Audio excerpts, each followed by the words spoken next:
Hola, mi nombre es Alexandra Zamora y hoy te doy una muy cordial bienvenida a este canal. Estamos en el estudio del libro de Apocalipsis. Hoy estaremos en la tercera carta a la iglesia de Pérgamo. Esto está en el capítulo 2, del verso 12 al verso 17. Y estaremos estudiando el contenido de esta carta a esta iglesia ubicada en la ciudad de Pérgamo. Así que yo te invito a que nos acompañes y antes te recuerdo, regístrate en el canal si no lo has hecho, dale un like a este video para que el algoritmo se lo envíe a muchas personas y muchos más conozcan este estudio y así puedas colaborar para que muchas familias más sean edificadas. Bueno, sin más, vamos a continuar. Continuando entonces con este libro tan fascinante, porque la verdad que este texto es fascinante, vamos a hacer un corto repaso de lo que hemos ido viendo hasta el momento. Este fue un documento escrito en el año 95 después de Cristo, aproximadamente. Estamos hablando del cambio de siglo. Ya pasaron 100 años desde que Jesucristo estuvo en el ministerio en la tierra, aproximadamente. Está siendo escrito este documento por el apóstol más joven que acompañó a Jesús en su ministerio y el único sobreviviente de los 12 apóstoles en este momento. Se encuentra en una cárcel, una isla llamada Patmos, y la razón por la que está en la cárcel es por predicar la palabra de Dios. O sea, con esto ya podemos irnos dando cuenta de que la iglesia está en persecución, porque la isla de Patmos era una cárcel del Imperio Romano. O sea que Juan está en la cárcel por el Imperio Romano. Y en ese tiempo, pues él recibe esta revelación directamente de Jesucristo para que la comparta con 7 iglesias. Esas 7 iglesias existían todas en la provincia de Asia Menor, una provincia del Imperio Romano, que sería en la época moderna actual Turquía. Las dos primeras cartas fueron a la iglesia en Éfeso, que fue precisamente la iglesia fundadora de todas estas. Posiblemente estas iglesias fueron fundadas cuando Pablo, en aquel viaje misionero, en el capítulo 18, 19 y 20 del libro de Hechos, recordarán ustedes, Pablo estuvo preso en Éfeso. Y hay uno de los pasajes en Hechos 18:10 que dice que el evangelio fue predicado en todos los rincones. Pablo en ese tiempo estaba con un equipo de un esfuerzo misionero interesante. Había conocido a Apolo, que había llegado a la ciudad, también Priscila y Aquila, un matrimonio que habían llegado a Éfeso y se habían unido y habían empezado también a compartir la palabra en otros pueblos vecinos. El mensaje para esta iglesia de Éfeso, que ya lo estudiamos anteriormente, usted lo puede encontrar aquí en el canal, en el estudio anterior, en el playlist, el libro de Apocalipsis. En ese mensaje a esa iglesia fue muy claro, donde Jesús les dice que ellos son muy esforzados en el trabajo. También les reconoce que cuidan muchísimo la doctrina, o sea, que eran muy celosos de que la doctrina fuera correcta. Les reconoce que era una iglesia que resistía a los falsos profetas que llegaban a la ciudad y también que resistían a los nicolaitas, que era un movimiento herético que estaba surgiendo en aquella época. Pero, hay un pero que habían dejado el primer amor. Y les dice que se deben de arrepentir y que deben de volver a hacer las obras que hacían al inicio. Esto es lo que le dice a esa carta de Éfeso.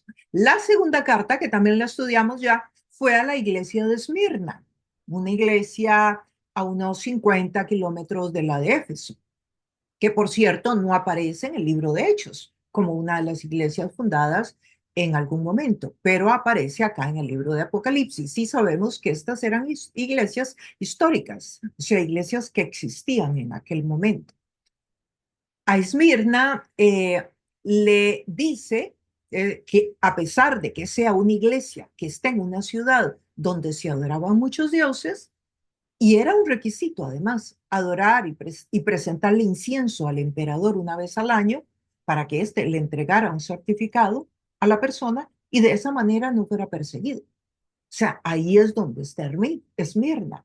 Y le dice que a pesar de todo eso, a pesar de que los judíos están contra los creyentes y se unieron al imperio contra los creyentes.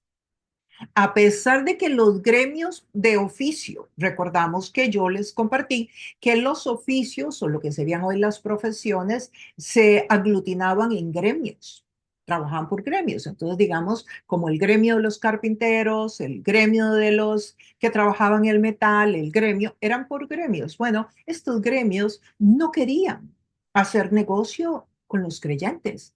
Eso había llevado muy posiblemente a Esmirna a ser una iglesia muy pobre, económicamente hablando, porque ni los judíos ni los del imperio querían hacer negocios con ellos. Y también les habían levantado falsos.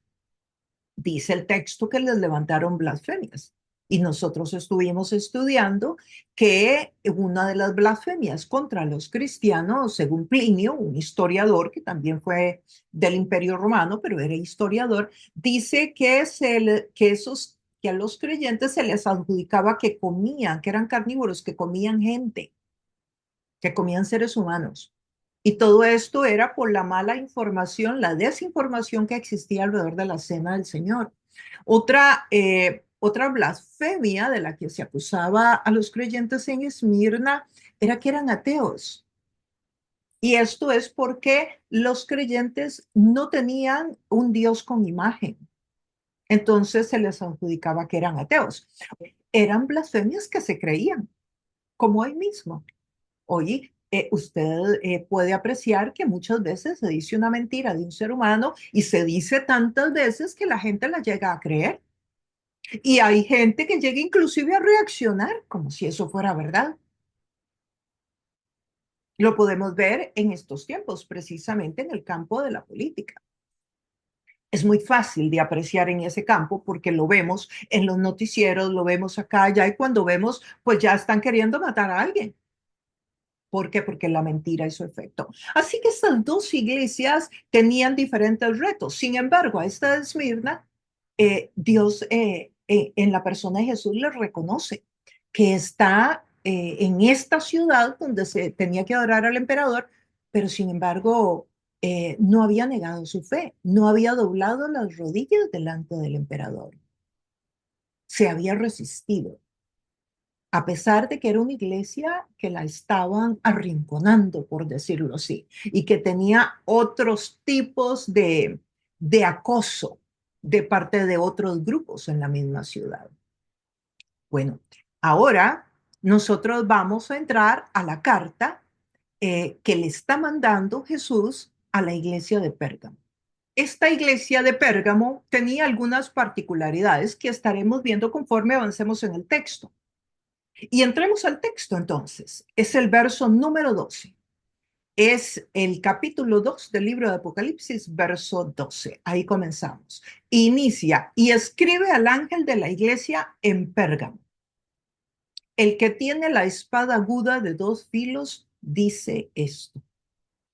En primer lugar, lo de que se le escribía un ángel ya lo vimos en los estudios anteriores, que no se refería a un ángel literalmente, sino que era el líder de cada una de estas iglesias, al liderazgo de las iglesias respectivamente. No vamos a profundizar en eso porque ya lo estudiamos.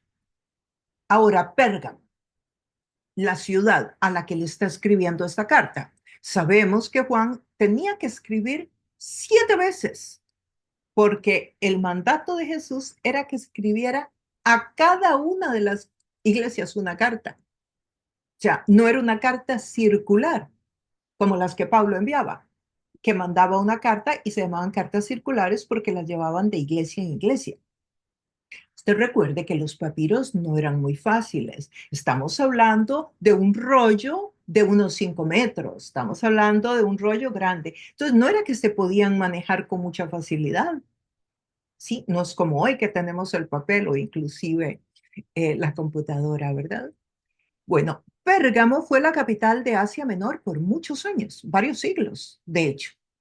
Así que era un lugar importante, una ciudad muy distinguida, como les decía anteriormente, ubicada a unas 50, 60 millas tal vez de Esmirna. A diferencia de Éfeso y Esmirna, no era una ciudad importante comercialmente. Ese no era su fuerte, pero sí lo era desde la perspectiva religiosa. Habían templos religiosos majestuosos. Y esto me recuerda un poco a Indonesia. Una de las características de Indonesia es que es muy pobre, pero tiene unos templos al hinduismo que son espectaculares, sencillamente espectaculares. Entonces, como que a uno no le hace mucho sentido, ¿verdad? De encontrarse con una nación pasando tantas dificultades económicas, pero con esa majestuosidad de los templos. Eh, los templos eran muy bellos, muy atractivos, y en Pérgamo habían altares para muchos dioses. Y cuando digo altares, no eran altarcitos, ¿verdad? Eran monstruos de altares. Por ejemplo, a Zeus tenía un templo grande. También había un teatro para Esculapio, que ahora veremos quién es Esculapio, un dios muy famoso. Este teatro tenía la capacidad para recibir a miles de personas, de espectadores. Había además templos para Dionisio, otro dios, Atena era otro dios, Demetrio, y también había uno para un dios desconocido. O sea, si usted necesitaba otro dios, también había uno que era desconocido. Era considerada la ciudad más idólatra de toda la provincia. Tenía 5 palacios en la parte de la Acrópolis. Tenía la industria del pergamino también. O sea, era una ciudad muy exitosa en cuanto a la producción del pergamino. La palabra Pérgamo podría venir precisamente de pergamino. Tenía una de las librerías más grandes del mundo de la época, con 2000 tomos. 2000 tomos, además escritos a mano, ¿verdad? Porque no era que se imprimía en esa época, como dije anteriormente. Posiblemente la única librería después de Alejandría. La de Alejandría, ustedes saben, una de las librerías más famosas que ha existido en la historia. Marco Antonio, de hecho, dice la historia que le regaló la mayor parte de los libros de Pérgamo a Cleopatra para la biblioteca de Alejandría. Era una ciudad con un nivel de intelectualidad muy alto. Esto es en términos generales, un poquito sobre la ciudad para que entonces podamos comprender mejor el por qué Jesús le escribe de la manera que le va a escribir. Yo voy a enseñarles a ustedes la Acrópolis porque me parece interesante que la vean.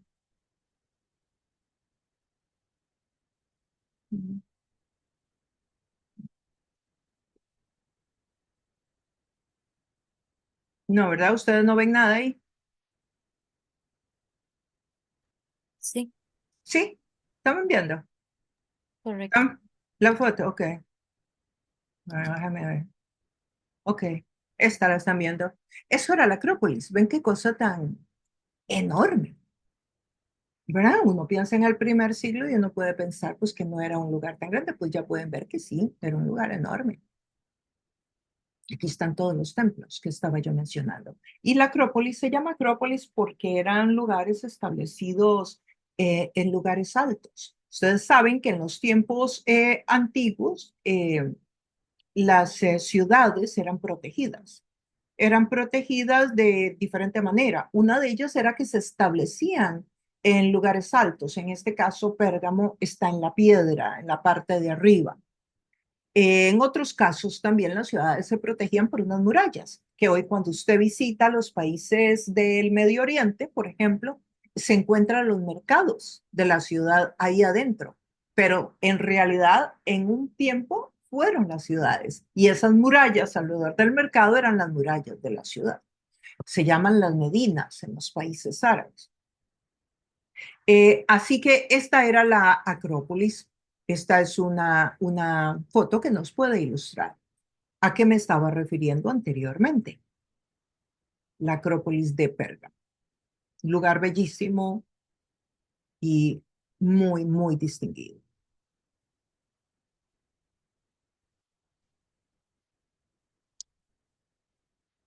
Y nos decía este primer verso que estamos estudiando, el que tiene la espada aguda de dos filos dice esto. Si nosotros comparamos el saludo que le hizo Jesús a la iglesia de Éfeso y el que le hizo a la iglesia de Esmirna, pues inmediatamente decimos, este saludo es totalmente diferente. A la iglesia de Éfeso le dijo el que tiene las 7 estrellas en su diestra, o sea, a las 7 iglesias en su mano derecha. El que anda en medio de los 7 candeleros de oro, o sea, el que camina en medio de la iglesia. Ya todo esto lo explicamos anteriormente. A Esmirna le dijo el primero y el postrero, el que estuvo muerto y vivió. Un texto bíblico que se encuentra en Isaías precisamente. Y a Pérgamo le dice el que tiene la espada aguda de dos filos. Totalmente diferente el saludo. Ya desde ahí nos damos cuenta que el acercamiento de Jesús a esta iglesia es mucho más fuerte, es viene, viene de una manera con un contenido mucho más heavy. De hecho, esta palabra de espada en la boca es una palabra que viene en tono de juicio, viene en tono de guerra, viene en tono de pelea. Y vamos a ver en el transcurso del estudio por qué. Porque, y siempre tengamos presente que Jesús conoce. Y esto es muy importante. Y seguimos en el verso 13, empezando con esa frase precisamente. Yo conozco tus obras. O sea, Jesús no manda esta carta porque le llegó un chisme o porque alguien le contó. No, dice, yo conozco tus obras. Esta frase también la encontramos en la carta a Éfeso y también en la carta a Mirna. Y ahí también exploramos los detalles de esta frase. Yo conozco tus obras. En las dos cartas anteriores decía lo mismo, ya sea para bien o ya sea para juicio, ya sea para bendición o para juicio. Qué tranquilidad es para nosotros los creyentes saber que Dios conoce nuestra historia, que somos importantes para Él. Dios conoce tus obras, dice, las obras de la iglesia. No vayan a pensar que eran las obras del edificio. No, eran las obras de cada creyente, porque en la iglesia son los creyentes y las obras que hacían como comunidad. Y hay algo muy interesante, es que Dios también conoce la motivación. Lo vimos en Esmirna, que le dice, eres pobre materialmente, pero eres rica espiritualmente. Y que le reconoce toda la resistencia que Esmirna estaba presentando ante doblegar las rodillas delante del imperio, del emperador y adorarlo. Aquí Dios vuelve a decir, yo conozco, y nosotros podemos estar seguros de que Dios nos conoce. Conoce lo que hiciste hoy, conoce lo que no hiciste, conoce el trabajo que hiciste hoy, conoce el esfuerzo que estás haciendo para hoy estar aquí en este estudio. Dios conoce, no solo conoce lo que haces, conoce lo que piensas, conoce la razón por la que lo haces. Imagínate, qué profundidad, qué profundidad. No solo conoce lo que yo hago, no solo conoce las acciones, sino la motivación de por qué las hago. Y esto, pues, nos tiene que confrontar, pero también gustar. Qué bueno que Dios me conozca. O sea, Dios sabe mis luchas. Dios sabe mis necesidades, mis sueños, mis alegrías y también mis tristezas. Y me ama. a pesar de que sabe todo lo imperfecta que soy, todos los errores que cometo, me ama y te ama a ti también, a pesar de todo. Y dice, ¿y dónde moras? Además, le dice aquí a la iglesia de Pérgamo, ¿y dónde moras? ¿Mm? Conoce tus obras y dónde vives. Y luego sigue, ¿dónde está el trono de Satanás? ¡Wow! Eso lo pone a uno en alerta, ¿no es cierto? La ubicación geográfica es importante. ¿Por qué? Posiblemente porque esta era una ciudad que había iniciado el culto al emperador muchos años antes. Era la primera ciudad donde se había iniciado el culto a adorar al emperador y se consideraba la ciudad más idólatra de toda la provincia. Los estudiosos, los eruditos, reconocen que estas fueron iglesias históricas. O sea, estas iglesias existieron en aquel momento. Estas iglesias no fueron creadas como una ilusión o un imaginario. No, existieron. Y sabemos, además, y las hemos estudiado y están en la historia, y etcétera. Entonces, estaban siendo dirigidas a una comunidad determinada. Pero también hay algo interesante, que esta enseñanza también es para ti y para mí hoy. Sí, muchas de nuestra vida, muchos de nuestros momentos, de nuestro peregrinaje en el caminar con Cristo, nos vamos a identificar con diferentes iglesias en diferentes momentos nuestros. Hay momentos o hay áreas nuestras que necesitan de esta palabra exactamente que vamos a escuchar hoy o de la que escuchamos para la carta a Esmirna o la carta a Éfeso. Entonces, esta carta tiene un mensaje para una audiencia determinada que existía en aquel momento, pero también es un mensaje relevante para todas las épocas de la iglesia. Pero hay un elemento más, es que algunos eruditos dicen que estas cartas también se pueden aplicar a diferentes periodos de la iglesia.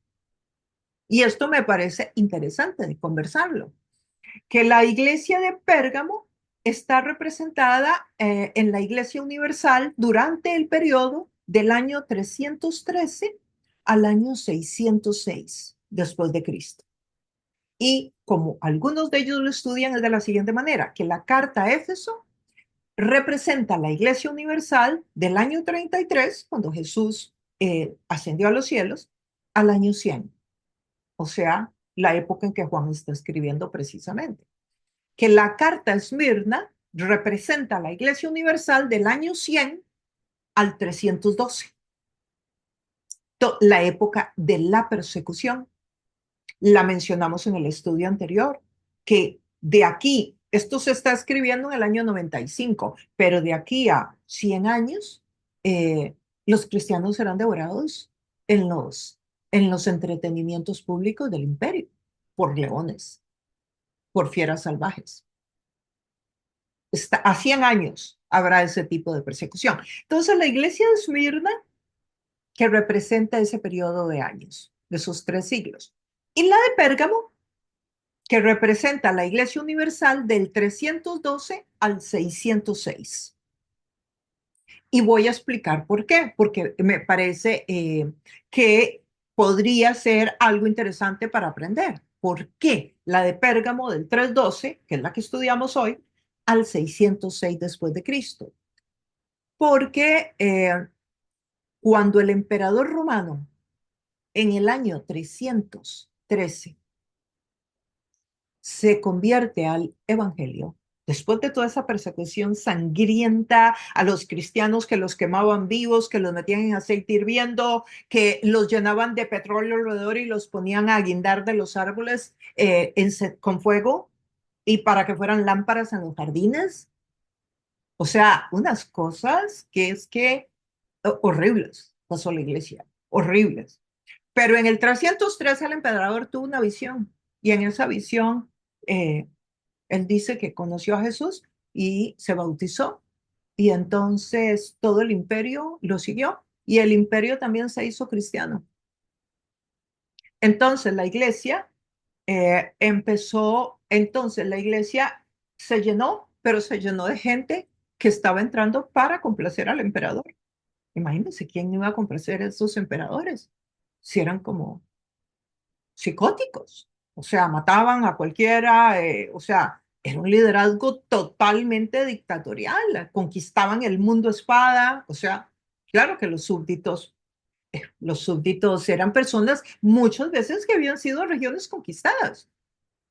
Eh, Toda esta gente se convierte, la iglesia se llena y el emperador empieza a llevar pues a la iglesia el arte, la arquitectura greco-romana que ustedes ven hoy en la iglesia tradicional romana. Eh, las, la vestimenta fue cambiada. Eh, Todas las costumbres, la tradición, el estilo de liderazgo cambió. ¿Ustedes recuerdan cuál era el liderazgo que habla la Biblia? Un liderazgo de servicio, relaciones horizontales, donde el liderazgo no tiene ningún complejo de superioridad, no se cree superior que el resto de la Grey, todos en relaciones horizontales. Bueno, todo eso cambia en el siglo III, en el año 312 aproximadamente, por ahí 313, que este señor se convirtió. Yo no puedo saber si de verdad se convirtió o fue una experiencia ahí que tuvo, pero esto sucede en la historia y está en los récords de la historia. Eh, bueno, y fue tan impresionante que el cristianismo se constituyó la religión oficial del imperio. O sea, el imperio y la religión juntos. Así como ahora lo oficial religioso es el adorar muchos dioses, bueno, en el siglo III para adelante, hasta el 6, hasta el 606, eh, la religión oficial es el cristianismo. Y imagínense en todo lo que esto cambió. Y se hizo el Estado-religión. Esto del Estado de religión en su mundo para explorar y estudiar, pero hay países actualmente hoy donde usted nace y cuando usted nace en ese país, usted es de esa religión. O sea, usted no tiene libertad religiosa. Usted nace y nace de una vez con esa religión. Esto es lo mismo que sucedió ahí. O sea, todo el mundo tenía que ser la religión. Espero que esto les ilumine un poco para poder entender luego cómo es que se dan las cruzadas. Porque claro, la iglesia y el Estado eran la misma cosa. Se entraba a un pueblo a conquistar un pueblo y se entraba con religiosos y con espada, con el ejército al mismo tiempo, siglos después. Porque claro, todo eso quedaron muchos residuos por muchos años hasta la Reforma Protestante. La iglesia pasó entonces de ser perseguida a ser perseguidora. Así influyó el imperio dentro de la iglesia. Permeó la doctrina de la iglesia. Esto es un tipo de persecución. A mí me interesa muchísimo, definitivamente, en estas enseñanzas de Apocalipsis, que retomemos esos temas, porque generalmente hemos visto la persecución solo como física, sobre todo en nuestro continente.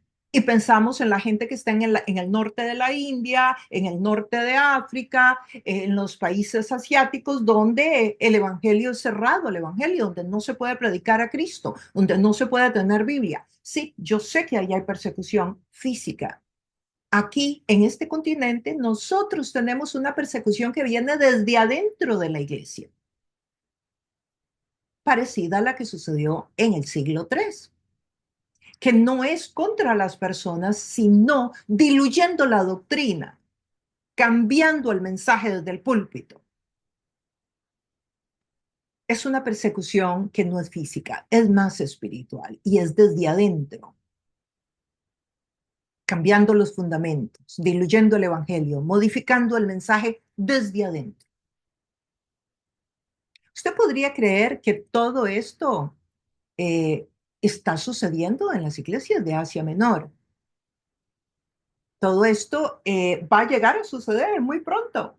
Todo esto que les acabo de contar del emperador, de Bonifacio, de Constantino, todo esto que les conté va a llegar a suceder acá. Y en este momento Juan está en la cárcel y uno dice, ¿cómo va a ser? Juan está en la cárcel por predicar el Evangelio y dentro de 2 siglos, más o menos, el imperio se mete a la iglesia y hace este desastre con la iglesia.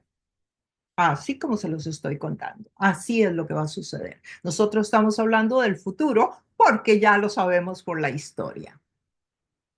O sea que la iglesia pasa de ser perseguida, que es este momento histórico en que Juan escribe, a ser perseguidora.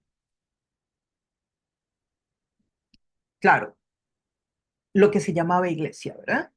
Sabemos que la iglesia, el remanente fiel, no podía estar haciendo eso, pero se le llamaba la iglesia. Pero también Jesús dice que es el trono de Satanás ahí donde está Pérgamo, porque era el centro de la idolatría.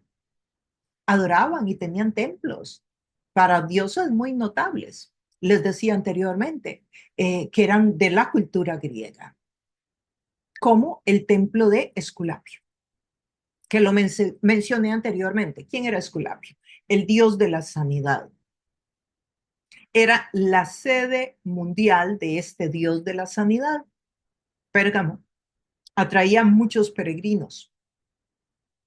Eran lugares como hospitales, donde se ofrecían masajes, aguas, diferentes bebedizos, bañeras de mármol para la sanidad, que todavía si usted va a Turquía va a encontrar los baños turcos. Eran como una especie de hospitales que giraban alrededor del dios Esculapio. Médicos como Galeno se prepararon en Pérgamo. Emperadores iban buscando sanidad. El santuario se mantenía lleno de serpientes. Imagínense. Los enfermos llegaban a acostarse en el templo, acostarse, esperando que una serpiente los picara. Creían que la serpiente luego los iba a resucitar. Esculapio entonces era el dios de la sanidad y en su bastón había una serpiente.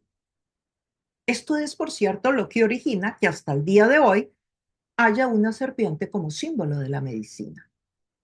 Se origina aquí en Pérgamo. Otro aspecto por qué podría decir que ahí vivía Satanás, en esa ciudad, es por el culto al emperador. Estaban agradecidos por la paz y la prosperidad que el imperio había traído allá en el año 29 antes de Cristo. Entonces habían construido un templo al emperador en aquella época, que era Augusto, y lo empezaron a adorar. Sí, Pérgamo fue la primera ciudad donde se estableció un culto al emperador por encima de todos los dioses paganos. O sea, todos los dioses que les mencioné, que usted conoce, Zeus, Dimetrio, todos los dioses. Ok, el emperador estaba arriba de todos esos dioses. Esta fue la primera ciudad donde se practicó eso. Así que Pérgamo era la sede de 2 cultos religiosos muy importantes. A Esculapio, el dios de la sanidad, y al emperador. Y desde luego los sacerdotes de estos templos tenían mucho poder político. Y la visita de tantos peregrinos pues traía muchísimas riquezas como resultado de la idolatría, la adoración a estos dioses. ¿Cómo creen ustedes que veía Dios esta situación en Pérgamo? Claro, esto nos ayuda a nosotros a poder entender por qué dice que Pérgamo vive donde Satanás tiene el trono. Porque para los discípulos de Jesús era muy difícil serles fiel a Dios en una ciudad como esta. Es muy difícil. Y es que no es lo mismo. Yo les cuento en mis experiencias cuando voy al campo misionero a visitar los obreros en el campo, etcétera. Eh, He tenido la oportunidad de visitar templos, por ejemplo, en la India. Eh, y, o sea, hay fuerzas. Cuando usted entra a esos templos, hay fuerzas fuertísimas que hasta las puedes llegar a sentir físicamente. Es muy real, es muy real.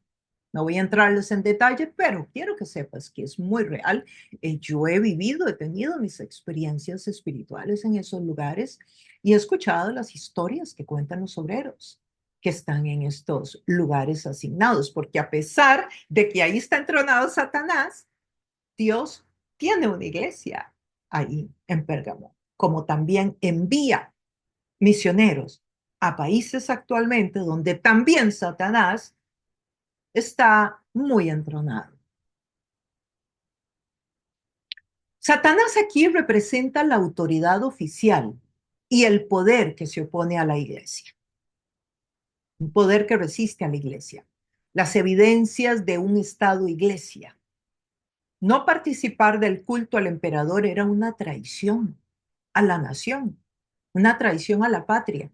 Oiga cómo suena eso, una traición a la nación. Entonces, imagínense la persecución. Usted no está siendo fiel a su país. Qué tremendo, ¿no? Cuando se llega a manipular el tema de la religión con el sistema de gobierno y la persona ya no tiene libertad religiosa.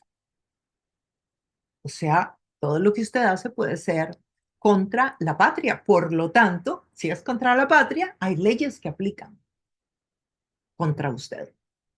Esto es toda una manipulación de la información para que las personas tengan que doblegarse, en este caso al imperio. Pero usted ponga sus oídos a escuchar porque puede suceder en muchas naciones. Yo sé que nosotros no lo estamos pasando en nuestro continente y esperamos que no suceda. Pero sucedió aquí, en esta historia de Pérgamo, sucedió. Luego dice, pero tienes mi nombre y no has negado mi fe. Es una iglesia perseverante, fiel. Nos deja ver que en muchas circunstancias de la vida, en muchas dificultades nuestras, Dios espera de nosotros perseverancia. Perseverancia es continuar, es resistir. Si Dios no espera que cuando pasamos por dificultades en la vida o estemos agobiados por la presión social o de entes, de organizaciones, etcétera, que nosotros renunciemos a la fe. No, Dios no espera eso. Y lo podemos ver por la carta. Le está diciendo, pero retienes mi nombre. No has negado mi fe, a pesar de todas las luchas que tienes. Antipas luego menciona, ni aun en los días en que Antipas, mi testigo fiel, fue muerto entre vosotros, donde mora Satanás. Otra vez le recalca que ahí vive Satanás. Pero menciona aquí Antipas, ni aun en los días en que Antipas, mi testigo fiel, fue muerto. Está hablando de un mártir que fue asesinado ahí en Pérgamo. Es la primera vez en todo el texto bíblico que Dios se refiere por nombre propio a un mártir. Un mártir que, por cierto, no se menciona en otra parte del texto bíblico y hay poca información en la tradición. O sea, en libros que uno puede ir a buscar para informarse y poder eh, confirmar y traer evidencias de esta persona. De este Antipas no hay, pero miren cómo lo tiene Jesús de claro. No solamente sabía que Antipas había asesinado ahí, sino que además sabe el nombre de Antipas. Y lo dice. Quiere que tú y yo sepamos que él sabía el nombre de su mártir fiel, de su testigo fiel. Así le llama, mi testigo fiel. Recordemos que lo enseñé en la introducción a este libro, que la palabra testigo en Apocalipsis sale muchas veces y que la connotación es más de martirio, no de alguien que hablaba solamente, sino de alguien que testificaba con su vida, incluyendo hasta el sacrificio, hasta la muerte. Perdón. Entonces, Antipas es alguien conocido por Jesús, por el nombre. Así conoce Dios tu nombre también, y también conoce el mío. Esto me parece un detallazo de parte de Jesús, un detallazo. Posiblemente lo estoy viendo con los lentes de la psicóloga, ¿no? Pero me parece que Es un detalle muy lindo, muy cariñoso. Mártir, entonces, eh, al que Jesús le tenía eh, este cuidado, pero además, él representa a todos los mártires que fueron asesinados en Pérgamo, porque resulta que Pérgamo era un lugar a donde se llevaban a los creyentes para ser juzgados y llevados al martirio. Entonces, mucho mártir murió en Pérgamo, mucho mártir cristiano. Hay un historiador de Asia Menor que se concentró en Asia Menor, se llama Ramsay. Dice que Pérgamo fueron sentenciados a muerte muchos testigos que no eran de Pérgamo. Dice de toda la provincia de Asia llevaban prisioneros a Pérgamo para ser sentenciados ante la autoridad que tenía el derecho de la espada, el poder de la vida y muerte, o sea, al procónsul romano de Asia. Y así se le reconocía como alguien que tenía el poder de vida o de muerte. O sea, la espada del procónsul decidía si moría o vivía, cada uno de los mártires. Entonces yo me pregunto si esta podría ser también una de las razones por las cuales el libro, esta carta enviada a Pérgamo, inicia con esto que Jesús aparece diciendo que él viene con la espada de doble filo en su boca, diciéndole posiblemente el procónsul, el que tiene la espada soy yo, no tú. Pero bueno, les decía que vuelve a recalcar donde mora Satanás. Y debe ser porque definitivamente para Jesús tremendamente doloroso, tantísimo mártir a través de la historia que murió en Pérgamo y todos los que siguen muriendo hoy, porque siguen dándose el martirio en muchos países. Muchos países todavía asesinan a los obreros que van a llevar las buenas nuevas. Y también en otros persiguen a los que se acercan a los nuevos discípulos de Jesús.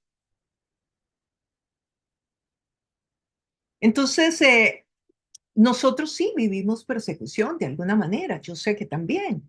Por ejemplo, a los jovencitos creyentes, a los muchachos creyentes en las redes sociales, muchas veces les hacen el feo, les hacen bullying, solo porque saben que son creyentes.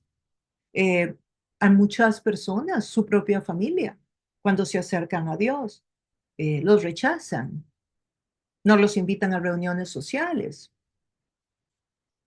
Algunos los llaman desubicados, porque como estás en esas cosas cristianas, esas cosas no tienen sentido, eso es como para el siglo pasado. Estamos en otro tiempo, estamos en el tiempo de la inteligencia artificial, ¿cómo vas a estar pensando en esas cosas, no? Entonces, muchos de nosotros somos perseguidos de diferentes formas hoy día. Esteban y Antipas, ¿verdad? Porque Esteban, recuerda, fue el primer mártir del Nuevo Testamento. Allá en Hechos capítulo 6 nos cuenta de cómo Esteban estaba predicando y cuando estaba predicando lo apedrearon. Él vio que estaban juntando las piedras. No fue que no lo vio. Y sin embargo, no dejó de predicar, no salió en carrera, sino que se quedó. Sí, estos mártires, estas personas que mueren para que el evangelio llegue a otros, literalmente, no eran cristianos excepcionales. No podemos decir que Esteban o Antipas eran excepcionales, o sea, que tenían un poco más del Espíritu Santo que tú y yo. Eran creyentes como tú y yo. Y, y sabemos que también en la época esta de la persecución hubo muchas mujeres que fueron torturadas. No solamente torturaban a los hombres, el mismo Pablo dice que en su época, cuando él perseguía a la iglesia, él torturó mujeres. Y eran torturas muy horribles. Y estas personas no negaban la fe. Entonces, esta fidelidad no descansa en la fuerza física, ni tampoco en una espiritualidad diferente, sino que descansa en la fuerza que Dios le da al creyente para mantenerse fiel en la tentación o resistiendo este tipo de presión, ya sea social o física en este caso, del martirio físico. Sí, no descansa en que la persona sea superior. No creamos que Esteban era superior o tenía una dosis del Espíritu Santo diferente o antipas. Ese es el punto. Descansemos en Dios, en que Jesús le da a la persona lo que necesita para pasar por esa prueba, para vencer la tentación. Eso dice el texto bíblico, que no hay una prueba mayor de lo que nosotros podamos resistir, porque es su fuerza que viene a nosotros. Y lo sabemos porque hemos estudiado en este estudio ya la historia de otros mártires y he entrado en detalles de cómo los sacrificaron y no negaron la fe. Y está escrito no solamente en libros cristianos, está escrita por historiadores que no eran cristianos. Lo que sucedió con estos creyentes que he mencionado en estudios anteriores. Jesús conoce tu nombre y también el mío. Él conoce tu vida. Él conoce lo que tú has vivido. Él conoce tus luchas. Él conoce todo.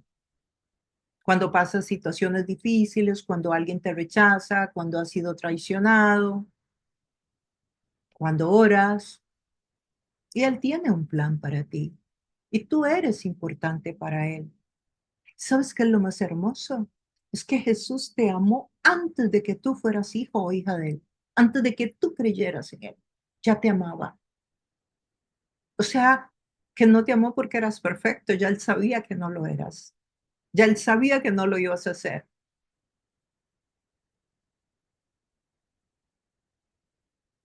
El verso 14 dice, pero tengo unas pocas cosas contra ti.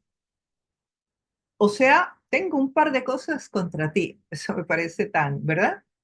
Tan natural. Que tienes ahí a los que retienen la doctrina de Balaán, que enseñaba a Balac a poner tropiezo ante los hijos de Israel, a comer cosas sacrificadas a los ídolos y a cometer fornicación. Wow, aquí sí que tenemos que manejar el Antiguo Testamento. ¿Por qué? Porque Balaán y la enseñanza Balac está en un texto bíblico del Antiguo Testamento. Y definitivamente Juan manejaba muy bien el Antiguo Testamento, si no Jesús no le estuviera dictando esta carta con esta información que estaba en el Antiguo Testamento. Y también Jesús estaba seguro que la iglesia de Pérgamo iba a entender a lo que se estaba refiriendo este verso. Este verso no lo pone en ninguna de las otras dos iglesias. No le menciona tan específicamente la doctrina de Balaam. Esto lo encuentra usted en el libro de Números, ahí en el capítulo 22, si lo quiere leer después. El pueblo de Israel, yo lo voy a resumir. El pueblo de Israel había salido de Egipto, de aquella esclavitud de más de 400 años. Y va a pasar por un lugar cerca de un reinado, ¿sí? De Moab, los moabitas. Te los va a encontrar muchas veces en el texto bíblico. El rey Balac, se llamaba el rey de los Moab, se asustó de que le fueran a destruir, de que los fueran a atacar. Entonces llamó a un profeta para que profetizara contra Israel cuando Israel fuera pasando, para que lo maldijera. Y el profeta Balaam era un profeta que le gustaba mucho el dinero, así que aceptó el cambio. Le pagaban bien, él iba a maldecir a Israel y para eso pues se fue a una parte de la montaña por donde Israel tenía que pasar y para empezar a maldecirlo. Pero cuando empezó a maldecir a Israel, para que le fuera mal a Israel, Dios no le permitió y las palabras que le salían al profeta eran de bendición. Y el profeta volvía a tratar de maldecir a Israel y le volvían a salir palabras de bendición para Israel. Entonces, el rey le dijo, no, no, no, esto no sirve, así no puede ser. Entonces, Balaam le enseñó una estrategia a Balac y le dijo, mira, toma un poco de tus mujeres lindas, las mandas al campamento, a las tiendas donde están descansando los hombres de Israel, que los seduzcan Y cuando los han seducido, que ellas saquen los dioses paganos y los pongan a adorarlos. Cuando ellos adoren a dioses paganos, la maldición vendrá sobre ellos. Muy inteligente y muy astuto. Sigue siendo una estrategia muy usada por Satanás con los hijos y las hijas de Dios. Él le pone gente para que nos unamos en yugo desigual. Él pone personas porque sabe que de esa manera te apartan de Dios y del camino. La mayoría de las veces que alguien se une a personas de otros credos y de otra fe, la mayoría de las veces es seducido por el otro grupo. Casi nunca escuchas historias de que esa persona se hace creyente. Casi siempre sucede lo contrario. Aquí el enemigo lo está haciendo y le funcionó. Y le funcionó. Entonces, ¿qué está pasando acá? Que Jesús le está diciendo, tengo cosas contra ti que tienes ahí a los de la doctrina de Balaam. ¿A qué se refiere? Les están enseñando a ser iglesia y también estar en el mundo, a estar casados con Dios y casados con la cultura del momento.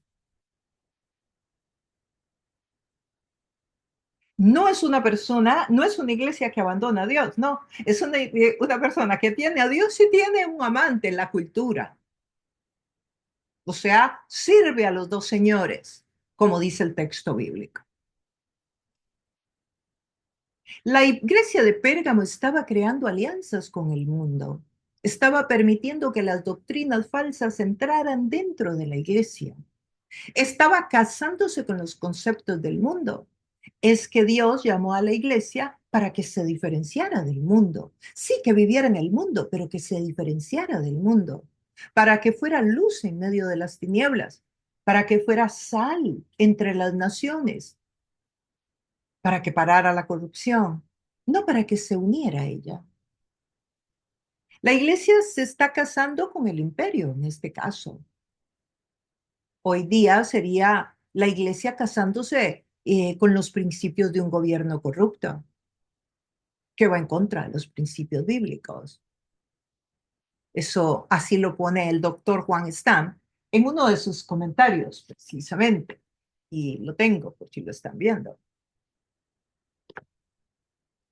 El verso 15. Entonces, nos habla de una iglesia que sirve al imperio y también a Dios. Y veamos, dice, y también tienes a los que retienen la doctrina de los nicolaitas, la que yo aborrezco. Wow, ahora nos toca averiguar quiénes son los nicolaitas. Ya fueron mencionados anteriormente en una de las iglesias anteriores. Esta doctrina apareció en la carta a Éfeso. Jesús le dice a la iglesia de Éfeso que la felicita porque resistió esta doctrina. Sin embargo, ahora Pérgamo está sucediendo todo lo contrario. Vuelve a recalcar que es una doctrina que él aborrece. La aborrece. No es que dice con la que no estoy de acuerdo, no me parece, deben de cambiar un poquito. No, dice que la aborrece. Y está reclamándole a Pérgamo que por qué tienes adentro la doctrina de los nicolaitas. Estás enseñando la doctrina de los nicolaitas y yo la aborrezco. O sea, estás en problemas conmigo. Más o menos, es el mensaje, ¿no? Pérgamo tiene esta doctrina dentro de la iglesia, no como en Éfeso, que le decía que no se había unido, que no había permitido que entrara. No, aquí ya está dentro la doctrina. Ya algunos miembros la están abrazando. Ya había permeado la cultura. La cultura ya había entrado a la iglesia. Generalmente este matrimonio de la iglesia con la cultura inicia con un coqueteo. El primer paso es la tolerancia. Empieza a tolerar cositas. Bueno, dentro de la iglesia ponemos una cosita, hacemos algo de la cultura, pero no es todo, es un poquito. Dentro de el quehacer de la iglesia, dentro de la enseñanza. Son como pedacitos de la cultura, ¿no? que vamos poniendo dentro de la iglesia, que no van de acuerdo con la palabra, comportamientos del liderazgo, por ejemplo, que no representan el perfil de siervo o de sierva de Dios que está en la Biblia. Liderazgos, no sé, pueden ser autoritarios, que imponen, que se enseñorean de las personas, que se creen superiores, por ejemplo. La cultura, y claro, aquí aparece esa cultura tóxica que prefiere guardar silencio, no confronta, no dice, no critica, no enseña, no muestra, donde la mayoría del liderazgo vuelve a ver para otro lado, porque es mejor cubrir al pastor, es mejor cubrir los errores de la iglesia, es mejor cubrir el fraude que hay con el dinero, es mejor cubrir para que la iglesia no salga herida. Sí, pero entonces viene Dios y saca a la luz ese pecado, y lo hemos visto en varios casos. Entonces aparece Dios sacando a la luz el pecado y eso sale y usted también sale metido en el bochinche porque usted no denunció, porque usted se quedó callado cuando usted sabía que el liderazgo estaba en pecado, que estaban robando en la iglesia o que estaba alguien teniendo relaciones no correctas con alguna persona dentro de la iglesia o alguien casado que está en el liderazgo y que está saliendo con otra persona en una relación no acepta por Dios. Sí, esa cultura tóxica, que creemos que con eso estamos cuidando a la iglesia, le estamos haciendo más daño según lo que nos dice el texto. Con el cuento de que no podemos dividir la iglesia, nos quedamos callados y de esa manera participamos en el pecado. Y lo sabemos porque han sucedido muchos casos en los últimos tiempos horribles, que han sido escándalos públicos de la iglesia, eh, porque hubo un liderazgo de esta cultura tóxica que se calla en lugar de confrontar. El problema central de esta iglesia es que se casó con la cultura. En este caso, usted dirá, ¿y el imperio dónde queda? Era todo junto. O sea, era todo junto. Recuerde que en este momento el Estado y la religión eran una misma cosa. O sea, era todo. El paganismo y el Estado era lo mismo. Se adoraba al emperador. Entonces, en este caso era lo mismo. Era más o menos, sirvamos a Baal, pero sin dejar de servir a Dios. Servimos a Dios y a Baal, ¿no? Esto era definitivamente es un peligro espiritual y ahora el Señor estaba trayendo juicio, está llegando con espada. Peligro ya no solamente de que el mundo permeara la iglesia, sino también un peligro de que Jesús trayera un juicio sobre la iglesia. Cuando un creyente, por ejemplo, cuando un creyente, no sé, por ejemplo, ¿qué podemos poner un ejemplo? Eh, Empieza a apartarse del camino del Señor, digamos, puede empezar como con un coqueteo, ya no hablemos de iglesia, hablemos de individuo, con un coqueteo, con un hacer hoy una cosita que yo sé que es incorrecta, pero bueno, es solo un día, es solo una vez, y empiezas un pedacito y otro pedacito mañana y otro pedacito pasa mañana y cuando te das cuenta, estás siendo seducido por la cultura. Es un proceso lento, pero que empieza con tolerancia. Empieza como acercándote al límite del precipicio. Cuando te das cuenta, estás en el precipicio. Solo que aquí el mensaje es para la iglesia como colectivo. Y vemos muchos casos de personas que resistieron la cultura en el texto bíblico, pero voy a mencionar solamente a uno, voy a mencionar a Daniel en el Antiguo Testamento. Daniel, el rey de Babilonia, secuestró al pueblo de Israel y luego mandó a llamar a todos los jóvenes y los mandó a llamar, no, perdón, a llevar cautivos a todos los jóvenes y entre ellos a Daniel. Y lo primero que trató el rey de Babilonia fue de que asimilaran la cultura del imperio babilónico cuando estaban bajo cautiverio. ¿Qué hizo Daniel? Eso lo puedes estudiar en el capítulo 1 de Daniel, en el Antiguo Testamento. ¿Qué hizo? Voy a leer para ustedes lo que hizo. Y dijo el rey a Aspenaz, jefe de sus eunucos, que trajese de los hijos de Israel, del linaje real de los príncipes, muchachos en quienes no hubiese tacha alguna, de buen parecer, enseñados en toda sabiduría, sabios en ciencia, de buen entendimiento, idóneos para estar en el palacio del rey, y que les enseñasen las letras y la lengua de los caldeos, o sea, de ellos. Y les señaló el rey ración para cada día de la provisión de la comida del rey que les diera a ellos, del vino del rey que les diera a beber a ellos, y que los criase de esa manera por 3 años, para que al fin luego se los llevara y se los presentara. Entre ellos estaba Daniel. El verso 17, el capítulo 1, Daniel 1:17 dice, a estos 4 muchachos Dios les dio conocimiento e inteligencia en todas las letras y las ciencias.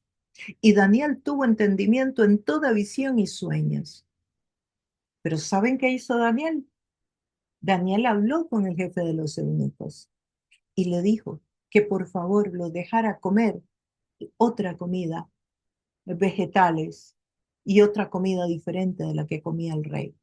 O sea, y hay mucho más mensaje ahí que podemos estudiar. Y presentó una resistencia a la cultura y convenció al jefe de los eunucos para que les hiciera ese favor. Y el rey de los eunucos lo hizo.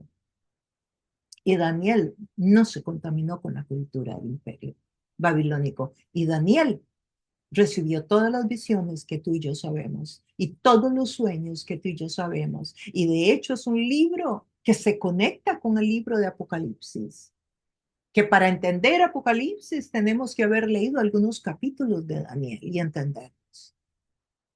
Así de importante es muchas veces resistir la cultura. Hay muchos aspectos de la cultura que están ok, que no son de Satanás y que podemos disfrutarlos y que podemos participar, pero tenemos que tener el discernimiento de cuáles no y conocer dónde poner los límites. ¿Cuáles son las estrategias del enemigo hoy para permear la iglesia con la cultura? Bueno, teologías que ponen al ser humano en el centro del evangelio. Teologías, doctrinas que se acomodan a las necesidades del ser humano. El evangelio para servir al ser humano, no para adorar a Dios. Yo voy a compartir con ustedes 2 ejemplos. En un primer ejemplo va a ser la transformación social que hace el evangelio en una familia, en una comunidad. Y en la otra voy a presentarles el ejemplo de una transformación social como la hace el enemigo. ¿Ok? Voy a empezar. El primero, cuando Dios bendice económicamente, hace una transformación social en una familia y en una comunidad. Ese es el primero. Hay un padre de familia que es alcohólico, es mal marido, es mal padre, es mujeriego, es un desastre el Señor. Y se convierte a Jesús y empieza a caminar con Jesús. Su obediencia a los principios bíblicos transforman su persona desde adentro hacia afuera. Hay una transformación que hace el Espíritu Santo. Su conducta, su estilo de vida cambia. Deja de tomar licor, ahora está los domingos en la casa, tiene tiempo para jugar con los niños. Ya la esposa no anda resentida porque él anda con otras señoras el fin de semana. Hay sonrisas a la hora de comer. El dinero que él gastaba en alcohol y en las amantes, ahora lo invierte en la educación de los hijos. Estos niños van al colegio, luego van a la universidad, traerán un ingreso económico para la familia, los mayores ayudarán a los más pequeños y la próxima generación tendrá una mejor calidad de vida. Esta es una transformación social producida por el Evangelio. Y estos casos los vemos en Latinoamérica todo el tiempo. En algunos lugares donde se da este cambio económico, en otros lugares no es necesario, pero hay un cambio en la familia. Y ese cambio en la familia trae un cambio en la comunidad y por lo tanto en la sociedad. Esa es la transformación del Evangelio. Dios te transforma a ti y tú te vuelves en una mejor hija, en un mejor hijo, en un mejor compañero de trabajo, en un mejor jefe. Ahora les voy a compartir un ejemplo de una transformación social que no la produce el Evangelio, sino la cultura. El enemigo usando la cultura. Vamos a ver y veamos asuntos que permean hoy día la sociedad, por ejemplo, y que debemos de estar conscientes de ellos, por ejemplo, cuando vamos a conversarlo, y que no han llegado por casualidad. Voy a mencionar asuntos que no han llegado por casualidad y tampoco han sido un movimiento orgánico mundial. Son estrategias iniciadas por liderazgos de diferentes posturas filosóficas. Liderazgo que juegan en las ligas mayores a nivel de naciones, de organizaciones mundiales y siguen estrategias específicas. Empiezan con campañas para dividir a la sociedad, para dividir a la gente. Empiezan a enseñarle a la persona de piel oscura que todos los blancos tienen una deuda con ellos por lo que sucedió en el pasado.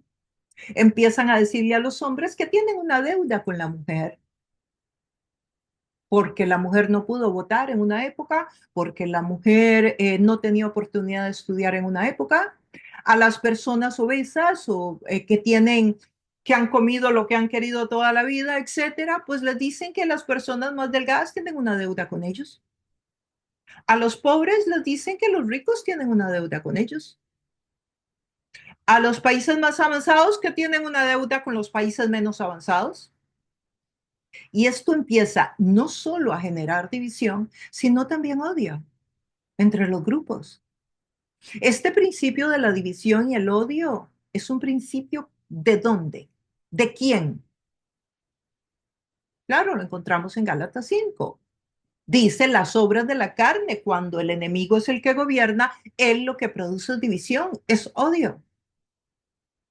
Este principio de la división y el odio es un principio satánico, está en la Biblia, está ahí en Gálatas. Este es un principio totalmente contrario a la Biblia. La Biblia habla de reconciliación, de perdón, de perdonarnos. Si yo no voy a odiar a mi madre por lo que hizo, ella no está en deuda conmigo. Yo la tengo que perdonar y tenemos que seguir caminando juntas. Tenemos que arreglar cuentas de algunas cosas, claro que sí. Y se pueden arreglar y se pueden conversar y se pueden renegociar asuntos.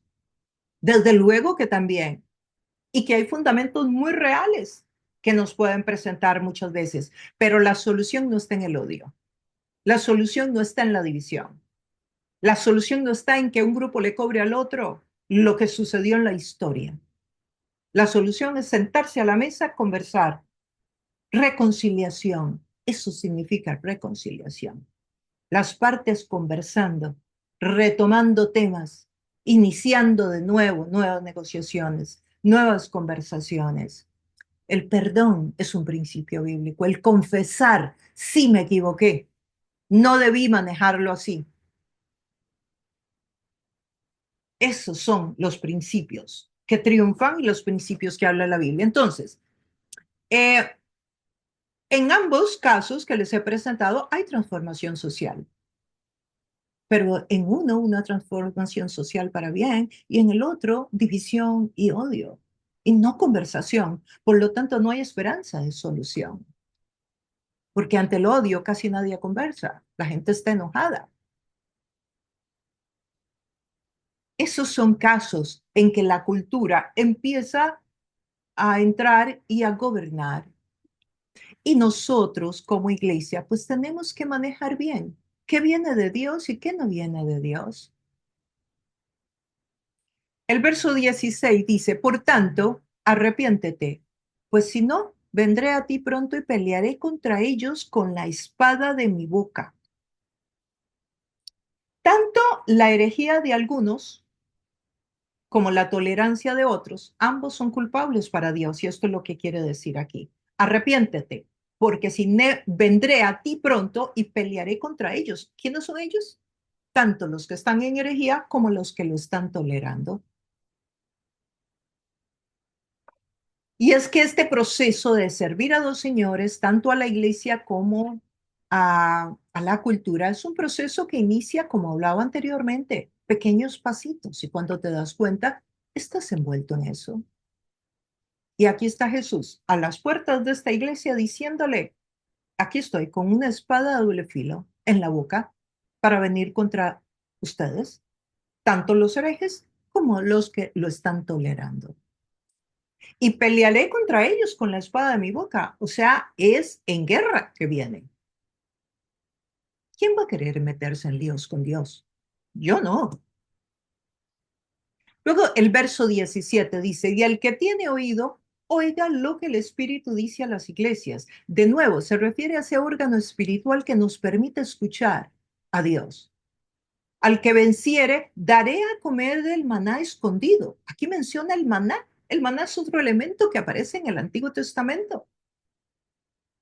Dios está dándole de comer al pueblo de Israel. Recuerden, el pueblo de Israel viene por el desierto, tiene hambre y Dios les da maná que cae del cielo. Era un pancito así, diminuto, para hacer unas cositas para comer que ni sabían cómo se llamaban, de hecho. El maná significa no sé qué es. Ese es el significado. La palabra maná significa no sé qué es, porque el pueblo de Israel ni siquiera sabía qué era.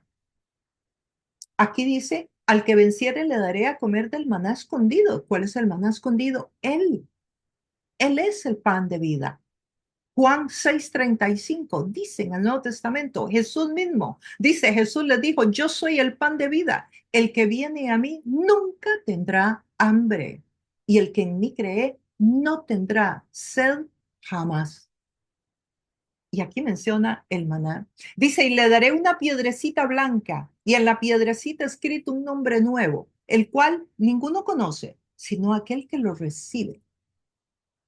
Bueno, la piedrecita blanca, no tenemos mucha información sobre esta piedrecita, eh, pero sí sabemos que cuando había un caso de corte, si la persona se le era perdonado lo que había hecho, si recibía perdón o era inocente, le daban una piedricita blanca, significando que era libre. Y si era culpable, le daban una piedrecita negra. Pero también la piedrecita blanca se le daba a las personas que competían en los juegos tan importantes del Imperio Greco-Romano. Y luego esa misma piedrecita era la entrada al festival, donde podían celebrar con comida, con bebida, con los amigos. Entonces podría ser perfectamente que esa piedrecita Jesús se está refiriendo a que nosotros tenemos la entrada al cielo, a las bodas del Cordero. El hecho es que menciona la piedrecita blanca y estos eran los significados de la época. Bueno, concluyendo con esta enseñanza, hay dos formas como el enemigo es presentado. Una de ellas es como un león que se devora todo, o sea, se devora a los creyentes. Y la otra es como una serpiente que ataca y persigue, pero es una persecución más desde adentro, adulterando las enseñanzas bíblicas. Y nosotros debemos de estar alertas para que nunca vivamos lo que vivió la iglesia de Pérgamo, que se casó con la cultura, estando casada con el Señor, y al Señor no le agradó. Y llegó con una espada a advertirles. Y les está dando la oportunidad, porque si usted ve lo que acabamos de estudiar, dice que el que se arrepiente, el que tiene oídos que oiga, al que venciere. ¿Quiénes han vencido? Todos los que estamos en Cristo hemos vencido. O sea, si nos volvemos a Él, si caminamos con Él, a pesar de todo, le está dando a Pérgamo, le está extendiendo la mano. Y termino con esta anécdota. Imagínate un barco que está en el agua y ahora compáralo con la iglesia. La iglesia está en el mundo, así como el barco está en el agua, la iglesia está en el mundo. Pero si el agua se le mete al barco, ¿qué sucede? Se hunde. De nada sirve el barco, que se va a hundir. Bueno, la iglesia está en el mundo, pero si el mundo se mete a la iglesia eso no le sirve y la iglesia no va a poder cumplir la función. porque ya no podrá iluminar en medio de las tinieblas, ni podrá ser sal en medio de las naciones para parar la corrupción. Y es que siempre van a haber aspectos de la cultura que son no negociables para Dios, que Jesús no los acepta.